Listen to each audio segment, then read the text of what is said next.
introducing Jonathan Goldman. It's a pleasure to have him here. Jonathan Goldman is Associate Professor of Musicology in the Faculty of Music at the Université de Montréal.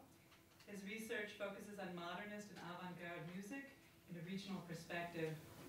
His book, The Musical Language of Pierre Boulez, from Cambridge University Press, won an Opus Prize for Book of the Year. He edited a volume on Quebec composers in 2014, and another on creative process, Texts and Beyond, in 2016. Yet another multi-authored volume, The Dawn of Musical Semiology, University of Rochester Press, co-edited with Jonathan Dunsby, was published in honor of Jean-Jacques Nautier last January.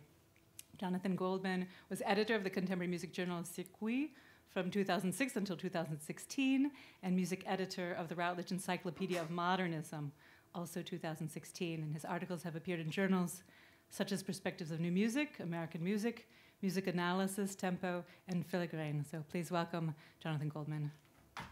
Thank you. Thank you so much, and I really want to thank Sarah and Francois for making this possible and for organizing this opportunity to speak across disciplines, too. So the title of my talk is Boulez's Reorientations, the Collège de France lectures. Pierre Boulez's influence owes nearly as much to his formidable talent as a writer and thinker as his gifts as a composer. His public declarations at important junctures in music history had a decisive impact, from his provocative eulogy on the death of the father of 12-tone music, Schoenberg is Dead, from 1951, to his foolhardy indictment the following year of the futility, inutilité, typed in aggressive small capital letters of any composer who had not felt the necessity of the 12-tone language. I'd like to devote my lecture today to the thought laid out in Boulez's writings, in particular in the texts that emerged from his lectures at the Collège de France, a translation of which I recently completed with my colleagues Jonathan Dunsby and Arnold Whittle. That will be published next year. With the recent passing of Pierre Boulez in early 2016, it's impossible to avoid the impression of the end of an era, that of the heroic age of the post-war musical avant-garde and all of its aesthetic and political struggles. As perhaps the last prominent defender of that post-war European avant-garde, Boulez's death closed a link in the chain of influential composers whom he outlived, such as Luigi Nono, John Cage, Karl Goeyverts, Yanis Xenakis, that was just mentioned, Luciano Berio, Ligeti, Stockhausen, Henri Pousseur, Elliott Carter. And his death was also followed by the passing of such prominent composers of the same generation as Peter Maxwell Davies and Pauline Oliveros, both in 2016. Inevitably, journalistic tributes to the famed composer and conductor announced, quote, a truly final full stop for the 20th century musical avant-garde, which he had notably helped to shape. That appeared in a French newspaper. No doubt owing to the fact that the successive phases of Boulez's artistic development mirrored those of a better part of a generation of composers, and took him from a parametric post-Weberian phase to electroacoustic experiments, from mobile aleatoric works to real-time electronic sound processing, from neo-expressionist miniatures to return to large-scale form, notably in the work we're going to hear tonight, Répond, that I'll be speaking about at the end of this talk. Now, one of the characteristics of Boulez's compositional cohort is their inclination towards theorizing, their tendency to formulate overarching principles. While some might skeptically view this as the expression of an imperialistic impulse, an attempt to set the boundaries within which art can take place, or a modernistic tendency to impose constraints on others' fields of activities, others may also be able to admire and learn from a generation's ability and will to think clearly about music, sometimes in a provocative, manifesto-like style. In fact, of course, the expression odd in English, to think music, is of course a reference to the title of Boulez's first monograph, Penser la musique aujourd'hui, that leaves out any mediating preposition between the thinking and the music. And I'm happy that tomorrow we'll have a talk specifically on Penser la musique aujourd'hui. And so leaving out the preposition, it's as if to imply that the distance as if to do so, to include the preposition, would be to imply a distance which is barred from Boulez's aesthetic program. And the same could be said of several of his contemporaries. Given this will to think music in an all-encompassing way, one is not surprised to find 17 partly posthumous volumes of Stockhausen's Texte zur Musik, still mostly untranslated, as well as slimmer but no less rich volumes by Pousseur, Berriot, Carter, not to mention the thousands of pages of Boulez's writings collected in the Point de Repère collection, published by Bourgois. In the case of Boulez, the impulse to write is particularly intense and productive. One does not hesitate to call him a writer, in addition to his many other laurels, that of course, composer, conductor, founder of musical institutions. Nor is one surprised to discover that several of Boulez's earliest texts, Current Investigations from 1954, Recherche Maintenant, Corruption in the Censors, 1956, and Alia from 1957, were all published in a literary rather than a musical journal, et pas n'importe laquelle, la Nouvelle Revue Française. Boulez's theoretical project was particularly ambitious, taking the impulse towards zero-hour, post-horror tabula rasa to the extreme of intending to reinvent music from the bottom up with internally consistent foundations, at least according to a letter he wrote to Karl-Heinz Stockhausen, no doubt in the spirit of friendly artistic competition in December of 1959.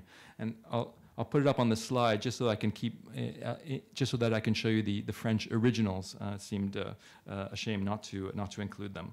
So Boulez wrote to Stockhausen, "As a matter of fact, I've been giving much thought in general to the foundations of today's music. It will be the theme of my course at Darmstadt.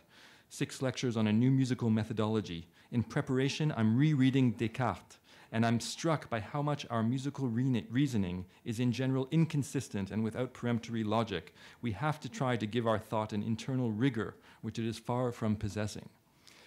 Years before that, in 1951, the 26-year-old expressed his intentions in a letter to John Cage, promising that, quote, "As soon as I have a beard and no more hair, I shall write a great big book on the series," unquote.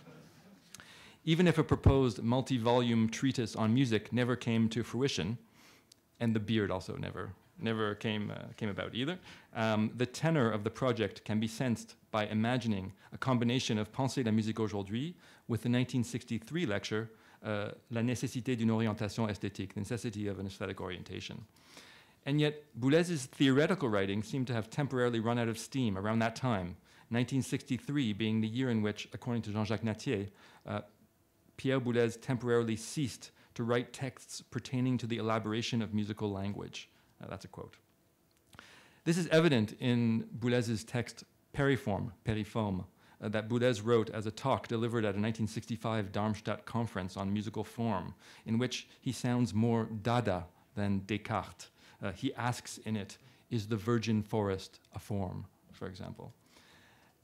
That the decade that followed this essay, 1963, was short on theoretical writings was also, no doubt, at least partly the result of Boulez's new role as an internationally renowned conductor, having conducted The Rite of Spring at the Théâtre des Champs-Élysées in June 1963 in an acclaimed performance, and leading up to, of course, his simultaneous appointment to the New York Philharmonic and the BBC Symphony Orchestra, both in 1971.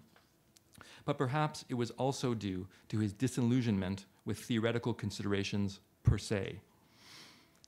The impulse towards theorizing was given the impulse towards theorizing was given renewed expression when, upon a formal invitation by the historian Emmanuel Leroy-Ladurie, but proposed by Collège de France member, and Boulez admirer Michel Foucault, Boulez was appointed to the chair of Invention, Technique, and Language in Music at the Collège de France, that venerable French institution founded in the 16th century, which, as you well know, assembles scholars in all major fields of the sciences and the arts, and in addition to have them conduct their own research, has the fellows give public lectures, or leçons, as they're called in the time-honored parlance of the Collège, intended for a lay audience. Although not the first chair in music at the Collège de France, the musicologist Jules Cambarieux gave a supplementary course in music history there between 1904 and 1910, Boulez's appointment was the expression of a desire to expand the institution's scope to include creative activities and an acknowledgement of his reputation as a public intellectual.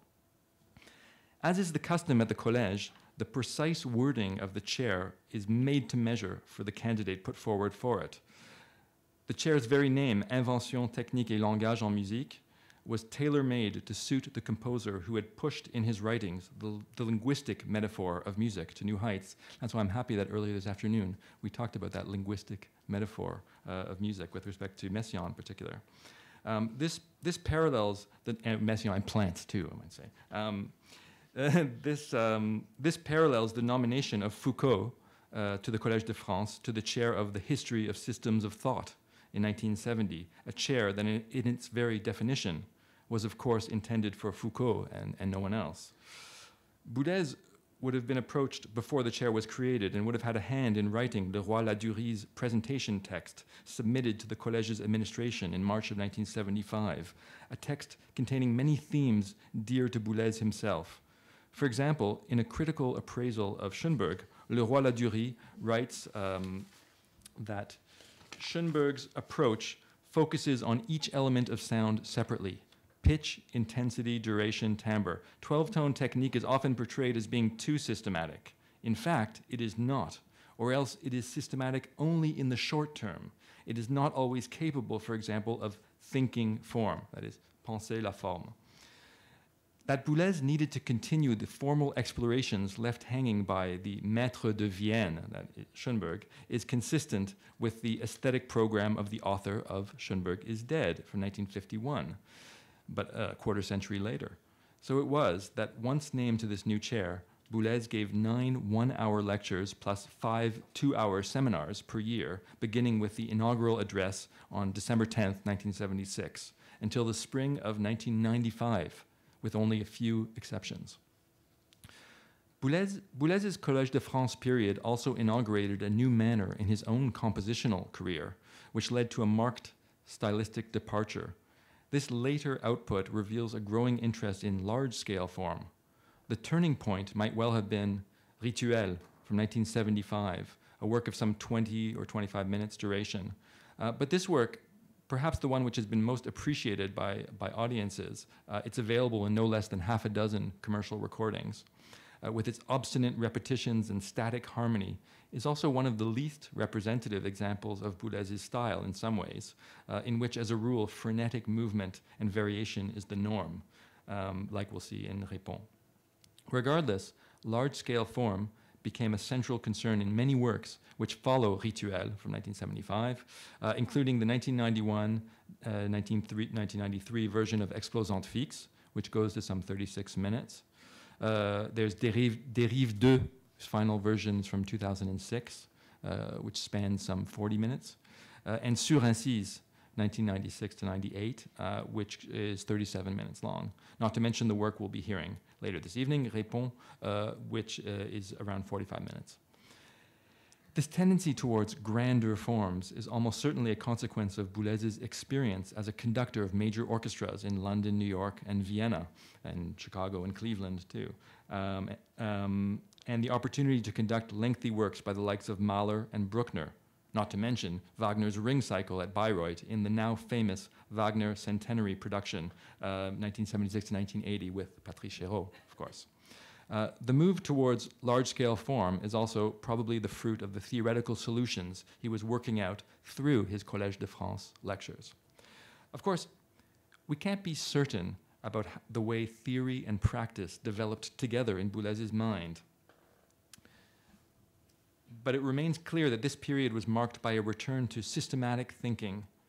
It might further be advanced that the central Boulezian concept of invention that appears throughout the Collège de France lectures could well apply to any creative endeavor and contribute to the current scholarly conversation about the nature of creativity. The texts of his lectures can at times be read as a kind of a diary of Boulez's problems and discoveries encountered during the gestation of his compositions. The reflections Boulez presented on the idea, gesture, creativity, as I said, the musical object, the concept of writing, of écriture, or, for example, the status of the musical work, as well as the notion of deduction, are inextricably linked to Boulez's development as a composer. For example, in the final year's course, the work whole or fragment, l'œuvre tout ou partie, tout ou fragment, Boulez makes no secret of the fact that in studying the status of the musical work, he is reflecting on a problem of particular personal interest. The relationship between fragment and whole is, of course, central to Boulez's reflections on form. His works Dérive 1, Mémorial, Anthème 1 and Anthème 2, for example, are all fragments, graphs, or extensions of either Répond on the one hand or Exposante fixe on the other. In the Collège de France lectures, Boulez was still searching for adequate solutions to musical problems after half a century of compositional experience. It's remarkable to find Boulez still meditating in the 1980s and 90s on the consequences of two of his most fundamentally important compositional experiments from the 1950s. Total serialism, on the one hand, in which a single sequence of proportions regulates the pitch, controls the pitch, the durations, the intensities, and the timbres of a composition. The iconic example being his Structure pour deux pianos, Livre 1, from 1951-52. And on the other hand, his experiments in open or mobile form, in which the performer can choose several different pathways through a single non-linear score, the locus classicus being Boulez's Third Piano Sonata from 1958 to 1963. Indeed, with regards to open form, and more generally the cluster of concepts that includes indeterminacy, aleatorics, and chance, the lectures contain a sustained reflection replete with considerable aesthetic detail that at times recalls Boulez's now classic correspondence with John Cage, that famously circles around these compositional attitudes. But new areas of focus are in abundance too, most significantly regarding the theme and thematic processes, perceptual markers that he terms envelopes and signals, the problem of authenticity or that of large-scale form, among many others. Boulez's highly literary style, his crisp and precise sentences, also reveal his affiliation to a French literary as well as musical tradition in a way that follows in this respect in the footsteps of another literary titan, Hector Berlioz. Boulez also shows himself to be the product of a classical education. Many of the concepts he uses to describe musical discourse are inspired by notions in classical rhetoric, things like tropes, schéma, invention, etc. So much so that one sometimes has the impression of reading a manual on musical rhetoric in the tradition of Johann Mattheson. And this should come as no surprise, since, as Patrick McKeerless has noted, what the later 18th century tended to call rhetoric gradually began to be subsumed under what the 19th century called structure, to the point that musical rhetoric disappeared altogether.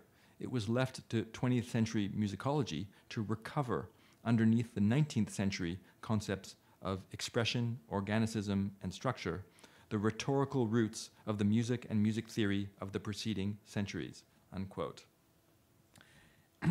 It's conceivable that not only 20th century musicology, but 20th century composition and composers like Boulez did the same in their writings and compositions. Indeed, some readers may be struck by the underlying organicism of Boulez's approach, as if his leçons at the Collège de France were follow-ups to the lectures that formed Anton Webern's posthumous volume, The Path to the New Music, a book that Boulez quotes repeatedly in his Collège de France lectures. Boulez is at any rate unapologetic in his appeal to organic metaphors, as when he notes that, quote, the difficulty is to transmit, to have the listener perceive not only an order, but to create a living, feeling organism that displays this order in a perceptible way. It may also be that the classical tropes of Boulez's thought in the Collège de France are the flip sides of his other major activity during those years as, of course, director of IRCAM, the Institute for Research into Acoustics and Computer-Assisted Composition that Boulez founded and from which Répond emerged. As the official Collège de France document presenting Boulez's candidacy for the chair, signed by Leroy-Ladurie and presented in June 1975, stated, Boulez's teaching at the Collège de France will take place in parallel with his activity as director of IRCAM. The collaboration between musicians and scientists, research conducted at IRCAM, and in parallel, Pierre Boulez's teaching at the Collège de France will form a kind of laboratory that is at once individual and collective, in which contemporary music and its science will be created, in which one will create, and at any rate, think the music of today, unquote. Indeed, as a lecturer in the hallowed halls of the Collège de France, Boulez's musical meditations take on a timeless character, one in which technology and what Boulez terms the machine play only supporting roles. This double nature, technologist in the IRCAM morning, classicist in the Collège de France afternoon, is of course the mirror image of the double and indeed multiple facets of Boulez the musician. And I'm thinking there of titles, other titles of Boulez's works, like Dialogue, De l'ombre double, and Éclat multiple, those words being so constantly thematized in his output. At times, Boulez writes in the mode of the critic, when in chapter 3, for example, the third lecture, speaking of works that are, quote, like veritable geological cataclysms that have entirely changed the configuration of musical thought, unquote. Boulez recalls T.S. Eliot's well-known theory of poetic genius in his famous essay, Tradition and Individual Talent, an essay that Boulez quotes at length in one of the other Collège de France lectures. Sometimes his prose makes striking use of political or even martial metaphors, as when he discusses musical ideas that, when, quote, conceived with enough power, can invade territories that are most distant from their point of direct application, unquote. At other times, he clearly wants the politically charged connotations of words like hierarchy to ring out, as when he writes that by no means is it a hierarchy of what is important and what is not, a kind of hierarchy of that which earns distinction versus that which inspires contempt, noble versus ignoble, but rather that which is at the center, that which is in the periphery, that which is decisive, that which is relative. It has often been noted by Célestin de Liège and Jean-Jacques Nattier in particular, also by Peter Sendy, who'll be speaking tomorrow, that the Collège de France lectures represented a decisive turn towards an exploration of the way music is perceived in practice, even if sensitivity to perceptual factors can hardly be underestimated in either Boulez's earlier writings or indeed in all of his compositions. And it's refreshing in these lectures, in an era when so much modernist musical production is unjustly dismissed as mere music for the eyes, music in the score, divorced from real musical experience. It's refreshing to hear Boulez claim in his Collège de France lectures that to be conscious of the various forms of musical perception and to know how to explore them, to exploit them, enriches invention considerably. Perception through presence and perception through absence mark the limits within which lie an immense field of possibilities, elements set in relief or hollowed out elements, reassured memory or thwarted memory. These are the two poles of the relationship of the listener with the work. So that emphasis on perception. And yet, it's instructive to consider to what extent the Collège de France represents an aesthetic reversal with respect to his earlier writings. And that's why I'm calling this talk Reorientations, because that's the title I really wanted to give to the volume of our translation of the Collège de France lectures, because that would make it kind of the sequel to the earlier anthology of his writings that everyone has, that's very readily available in paperback, that's called Orientations. So this would be the Reorientations, but alas, I was over, I didn't win that argument. So instead, I'm just be satisfied by giving it the title to this talk. So rather than to speak of an aesthetic turn, it would likely be more accurate to speak of the way reading his Collège de France lectures reminds us once again of the crucial role played by the listener in Boulez's conception of the musical experience.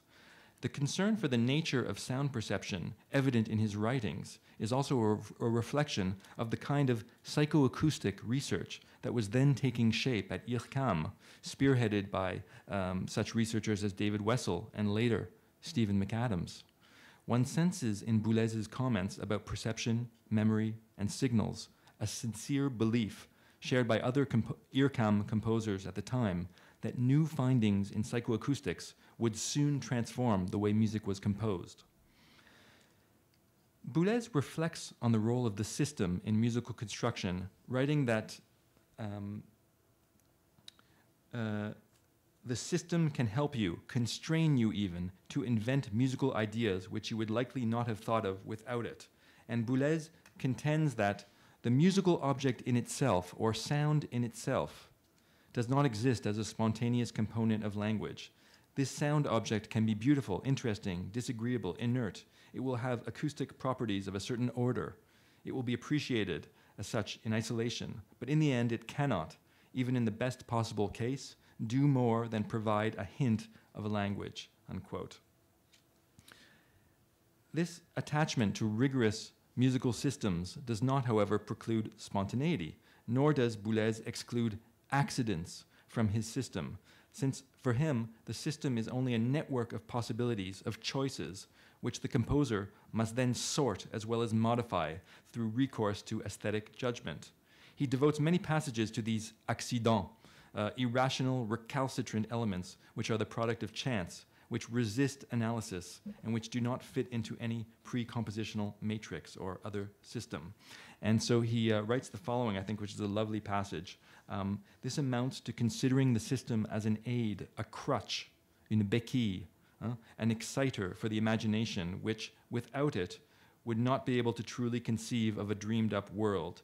I choose, therefore I am. I only invented the system in order to supply myself with a certain type of material. I must then eliminate or modify it as a function of what I judge to be good, beautiful, necessary. And I find this quote really interesting in relation to Roland Osei's anecdote about Xenakis saying pretty much the same thing, wasn't he? That it's your ears and your aesthetic judgment that then allow you to change, alter, deform, disrupt the pre-compositional system. Boulez's tolerant position on accidents might surprise readers who identify him with the rigors of the brief period of total serialism and the type of automatic or algorithmic writing, as we would say today, which one associates with Structure 1A pour deux pianos, which served the composer as a kind of limit case, degré zéro, of the uses and abuses of the system, and yet became nearly the only work by Boulez to be taught to undergraduates in North America, leaving the impression that Structure pour deux pianos is the most emblematic of his works, when it's not. In fact, assimilation of the accident is what allowed Boulez to reintroduce in all his subsequent compositions, including Répons, gestural spontaneity, irrational elements, as they can be called, and a welcome tonic to inexorable compositional logic. Another fascinating reversal found in the pages of Leçons de musique lies in Boulez's later interest in thematic writing and in an appeal to the listener's memory as the ultimate guarantor of musical form. If manipulation of the series is no longer the principal basis of a work's form, and if a composer can no longer passively and unself-consciously accept forms inherited from the past, then the composer has to redefine the very notion of form. Form then becomes a process of recomposition by the listener, a process that appeals to perception and memory. Form, in this sense, is a retrospective construction of memory, in which the theme, in the sense of a unit recognizable over time, plays a central role. In the Collège de France lectures, Boulez constantly appealed to the faculty of memory as the aesthetic arbiter of musical saliency. When composing a melodic cell, for example, Boulez writes, there must be sufficient number of elements of repetition in order for memory and perception to act in consequence and recognize the initial object across its different representations, unquote. The theme, his notion of theme, is so fundamental that Boulez devotes over 100 pages to what he calls the thematics, la thématique, of various composers. Extrapolating from these historical examples, Boulez goes on to defend the importance of thematic writing in contemporary composition, conceiving musical form as a dialectic of identity and variation at the beginning of the chapter devoted to thème, variation et forme.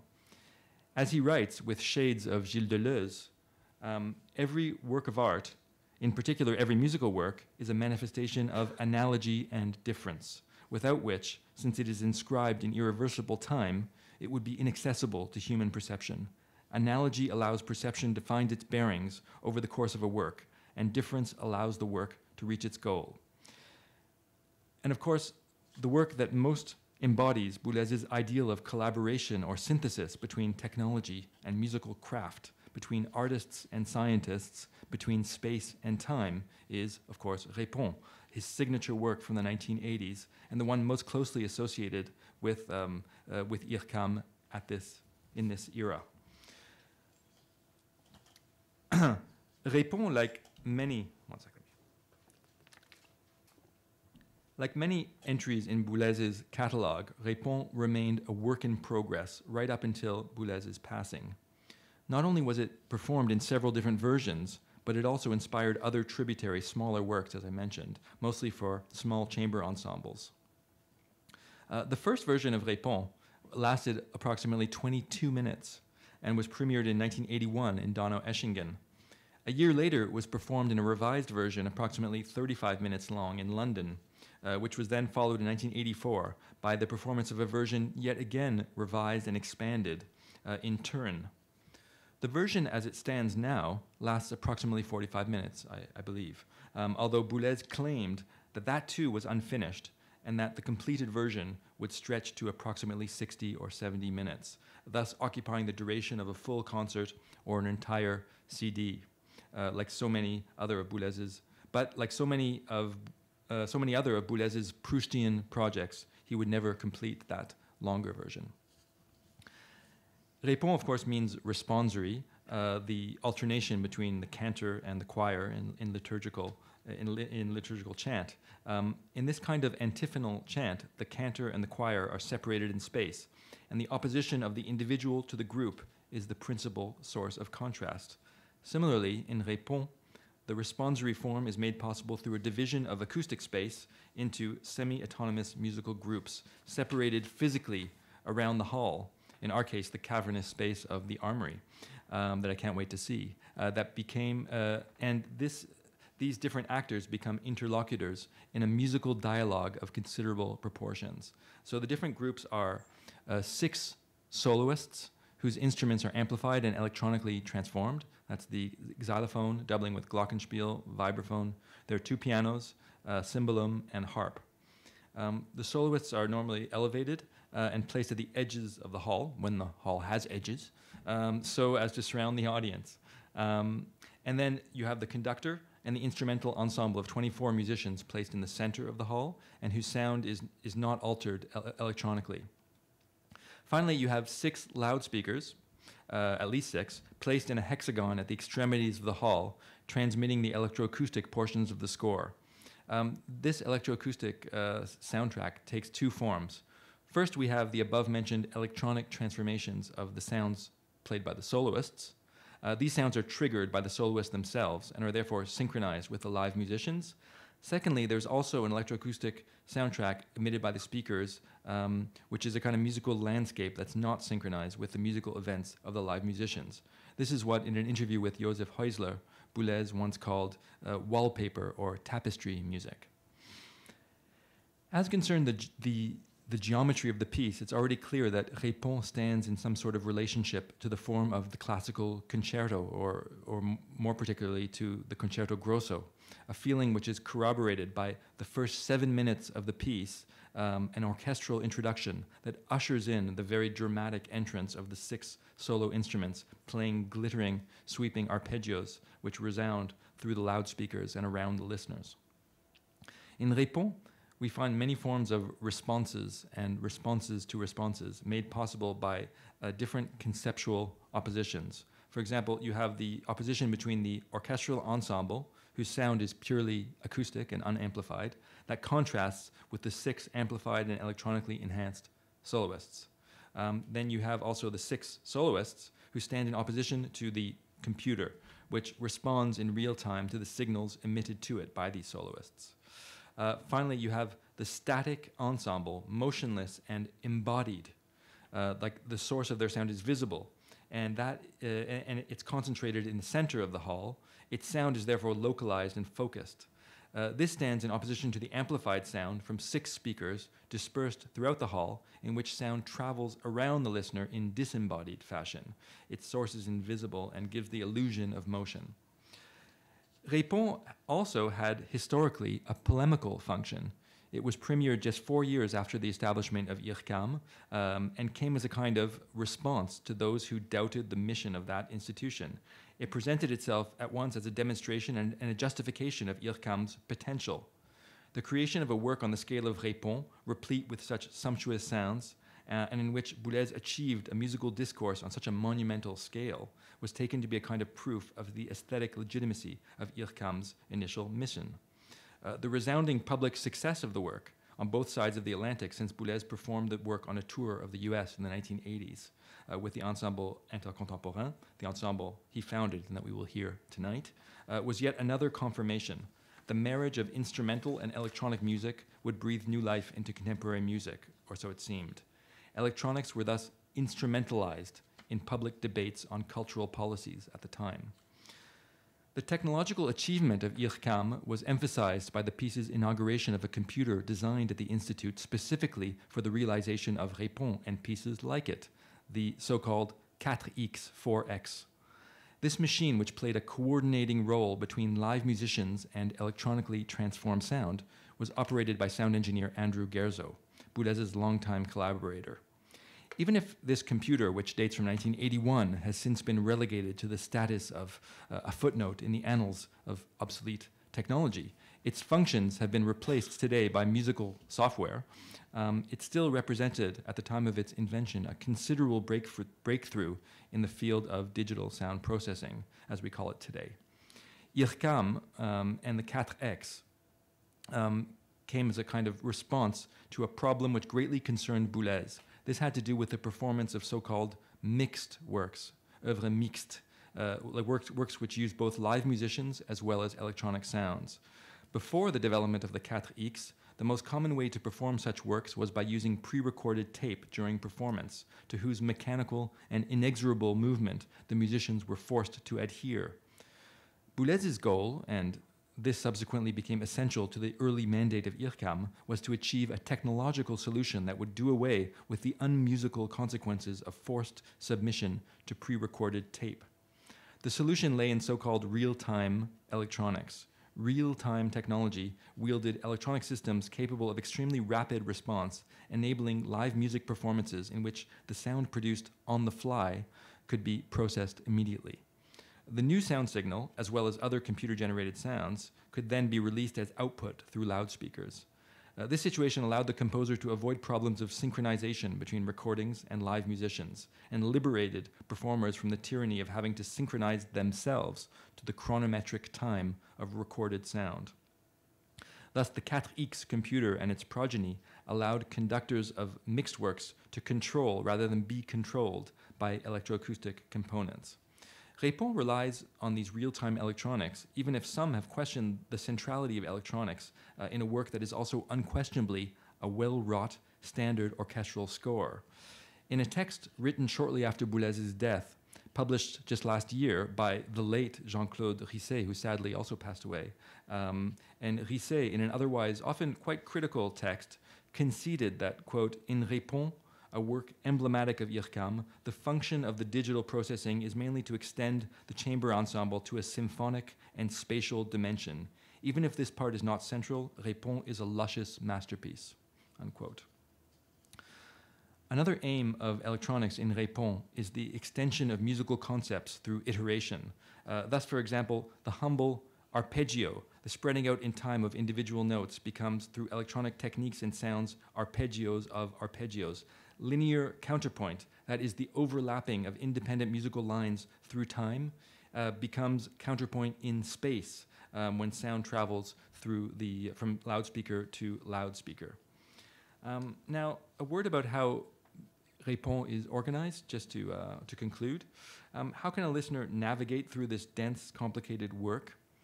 Despite its density, Répond sends its listener a lifeline through the use of what Boulez terms in his Collège de France lectures, les signaux, signals. These are pitches or little groups of notes that act as signposts or markers. They form a crucial aspect of Boulez's mature compositional language, and in Répond, they take the form of long-held notes in the upper register. The evolution of these pitches provides a kind of general contour to the entire work as it unfolds. Also, although Répond is a continuous work without separate movements, different sections articulated by their tempi and textures can nevertheless be discerned. Some of these sections have even been given nicknames by those involved in the premiere of the work in the early 1980s. Though only half serious, these monikers can no doubt aid listeners in following the work. For example, and I'll just put it up here, for example, the section dubbed Bali was thought by some to resemble, however vaguely, gamelan music. The so-called Lulu section was thought by Dominique Jameux to evoke the music in the final scene of Berg's opera, Lulu.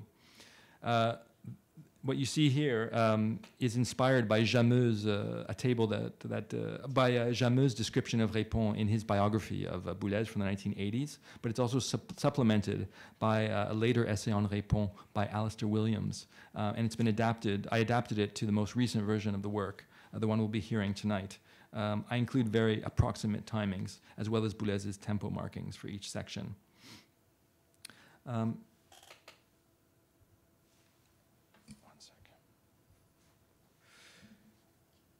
It's fascinating to think that Répond is the culmination of a project that Boulez began a quarter century before its composition, in 1958, when Boulez first tried to combine the sounds of an orchestra, electronic sounds, and spatialized sounds.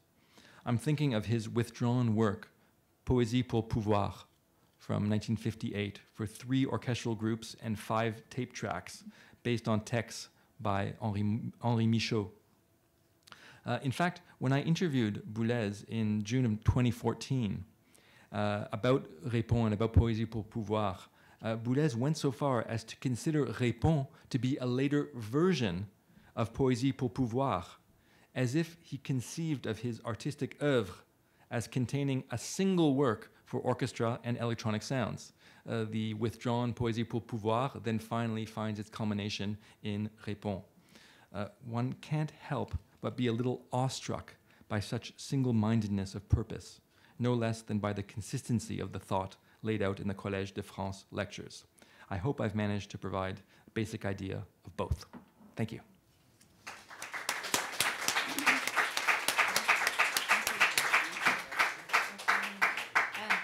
Thank you, Jonathan. That's fascinating. I wonder if we could take some questions. Yes.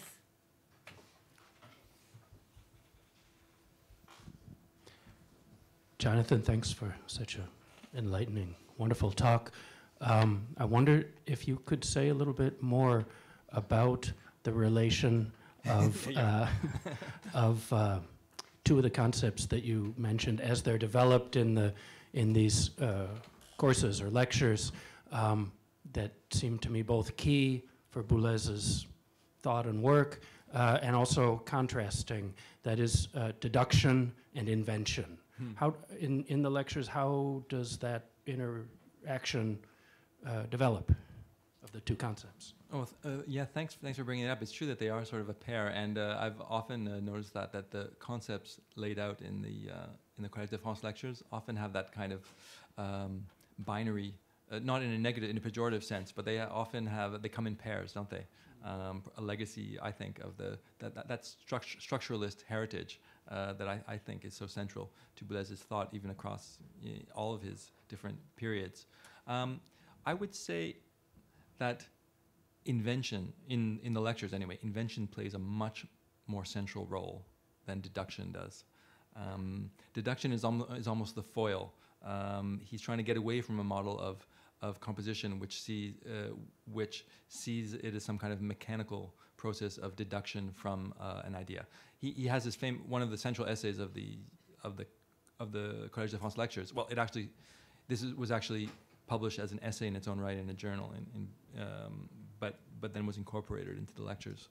Le système et l'idée, system and the idea.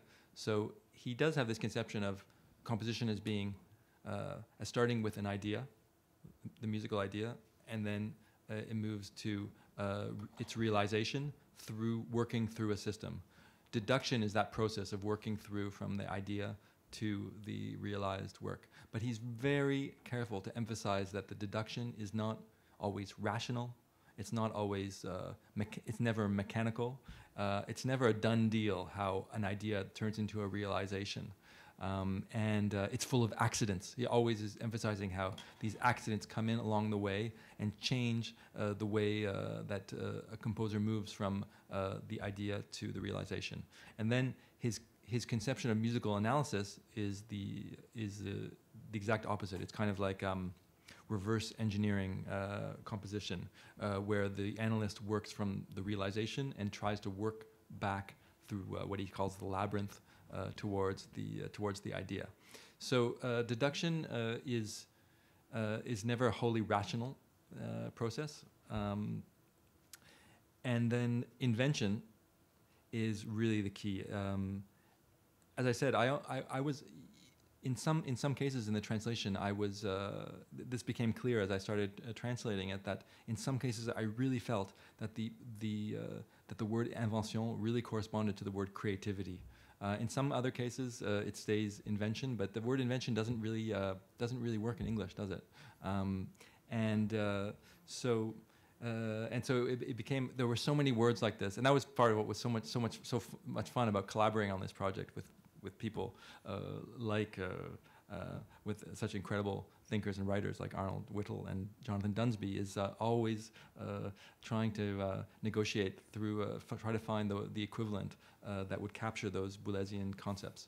So yeah, I think that invention has to do with a kind of freer creativity, is the way I see it. That is the sine qua non of composition, but always has to be tamed through the system, right? And that's why the role of the system, le système et l'idée, is so fundamental.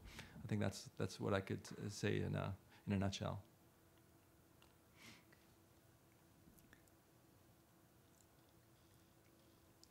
I was curious because you used the phrase, contemporary music and its science, which is so much something that Boulez really helped model.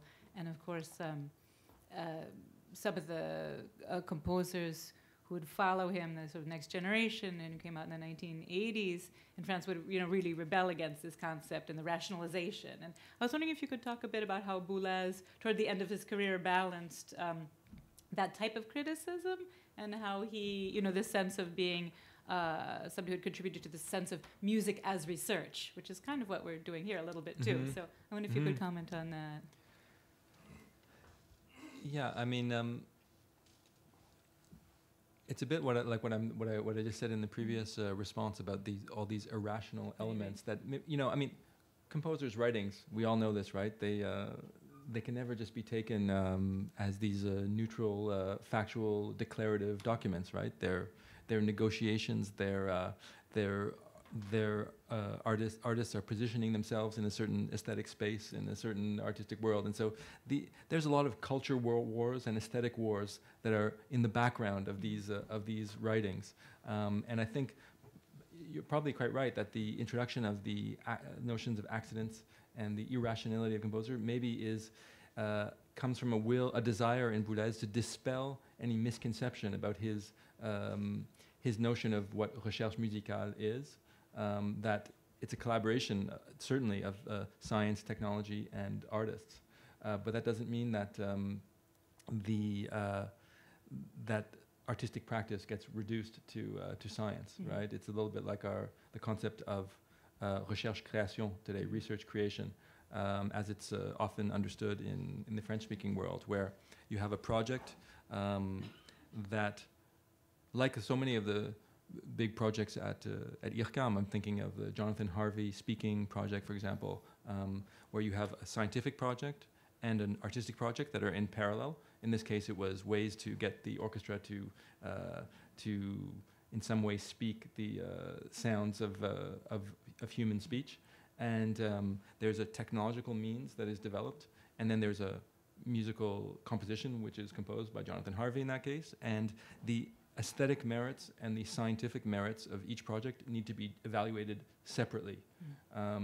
And I think that's the same model of what Boulez was aiming at with the Répond project. For example, you have a technological question that has to do with real-time electronics and synchronization. You have an artistic project, and they run in parallel to each other. One does not negate the other. One does not.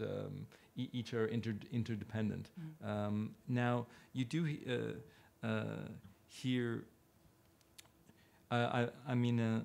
When you go through the writings, it is striking at how much Boulez, how his ses repères, his reference points, his musical reference points, stay consistent from the beginning of his life to the end. That's that he is constantly reflecting on the music of Webern and what it means, the music of Schoenberg, of Bartók. And constantly, that's where his reflection starts. And you don't hear very much when you go through these pages mention of Boulez's contemporaries. Now, there's one reference, as I recall, to Stockhausen, for example. Even less the composers of a generation younger than him. Although I did at one point find a kind of veiled reference to spectral composers in there, but not, without really naming it. Now, this is partly the way that he wished the published lectures to appear, because that's one thing maybe I didn't explain, but these lectures were published, so in the first half of the lectures were published in 1989, and then the complete Collège de France lectures were published in French in 2005. So Boulez was around, and he was very much involved in the editorial process. And that's the version that we're translating. Now, these lectures are actually they're lecture notes. They're about he wrote one essay per year of lectures, and there were 9. Each year is 9 one-hour lectures. So he wrote a text of some, let's say, 15, 20, 30 pages, and that would be his single text that he would use, and then he would improvise and deliver extemporaneous lectures for 9 hours in that year, okay? And so those 9 hours were full of all sorts of other things, including musical references, musical examples. On top of that, the lectures, there were also ateliers, there were workshops. Often a lot of the IRCAM researchers would come and join them. Possibly even some were held at IRCAM itself. I don't know, maybe Franck knows, or I'm not sure if they were held, if those workshops were held at IRCAM or if they were at the Collège de France.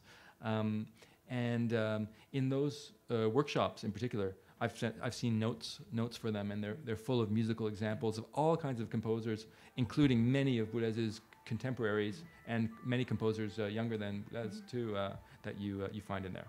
So this is the form he wanted these lectures to take in their published version, which is kind of gives them a timeless quality, I would say. But that was a decision, a conscious decision on Boulez's part. Doesn't reflect necessarily what he was teaching or what he was thinking about. Okay. Good. Any other questions before we have to stop? Oui, Franck. No, I want to be back about the question of invention and deduction, which seems to be antagonist. But don't you think that there was one word which is typically Boulesian word which take this or is behind this is coherence, coherence, because it was one of his criterion. And I think when we hear Répond, yes, there was this permanent continuities, and whatever is the accident, there is a sort of current field around you. So that I think that's the word which merge both intuition and deduction. And the other thing about sorry, the other thing about the relation between science research and artistic research, in a way, he always he has always seen that this IRCAM is built on a seismic gap, which is scientific culture and artistic culture are really different. And he tried, when he was there, fully in IRCAM, to bridge that. To bridge, yes, or at least to connect, but he knew that the gap is there. And so there was a big, and several, the history of IRCAM is a history of controversy, also between the artistic part and the scientific part. Absolutely. That's the uncurrent, maybe that's the uncurrent work, the only uncurrent work of Boulez is IRCAM. Well, that's a question. That's a topic that I want to, because there is a sort of, because this gap is there, and he knew about this. I think he also felt the gap not only with the scientists but with philosophers too. There was at IRCAM he often described how he organized a table ronde, a little conference with Roland Barthes and Gilles Deleuze, and it's on paper it sounds like the most incredible thing, but then Boulez says how they got there and it didn't take off. They didn't manage to connect, to communicate, and nothing too. He didn't think anything too interesting came of it. Too many cooks. We read about this and we're like, oh my God. I mean, I think there's one comment up here, one more question, and then our last question here. Just repeat my question into the mic. I just wondered if there are any recordings of Boulez's lectures. Yes. Sorry, it was asked whether there are any recordings of his Collège de France lectures. Yes. They, well, there are, first of all, there's official recordings. Collège de France always publishes and records the inaugural address.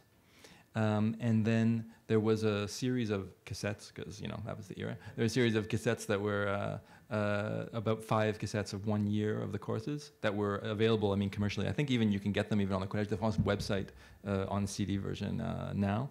But all the others were recorded too. I have you know, archival recordings of it too, but they're not available. I mean, they're available in archives only. What? Very brief. Merci. It's a brief question, but probably impossible to answer. I mean, I found it quite striking that this is a sense of sound conference, and yet when we talk about Boulez, we very often don't talk about sound. We very often talk about structure, organicism, about dualism, about multiplicity, about everything, but sound. When it is someone who is so incredibly sensitive to every nuance of sound and silence and all of that.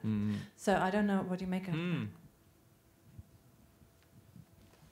Yes, I mean, I think that's very. I think it's legitimate what you said. I mean, I would want to go back over those lectures and see if I've given an accurate portrayal of his concerns in his lectures, and whether we can find the sonorous material, entre guillemets, to work with. But yeah, I think that it's just as I said in that passage that I quoted.